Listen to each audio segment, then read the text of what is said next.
Actually, that's a good question.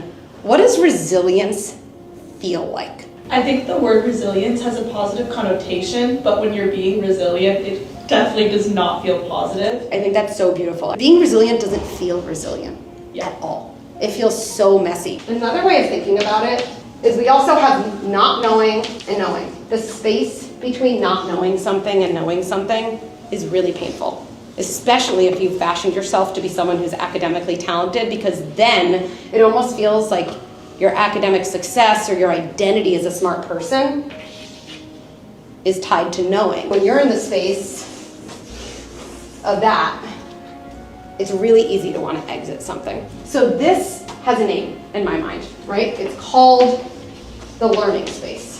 This is actually what learning, no matter what you're learning, something on the job, something from puzzles, learning to read, you don't know how to do it, you want to know how to do it. And what I think is really empowering to know is the learning space has one feeling associated with it: frustration. That's literally how learning feels. And if you think about that, then frustration becomes this actually like almost amazing thing you can learn to love, even though it's painful, because you're like, this is actually a sign that I'm learning. Whenever you're frustrated, it literally means you're somewhere in the learning space. And why frustration tolerance is so important is because people think that resilience and success comes from getting to knowing as soon as possible. They're wrong.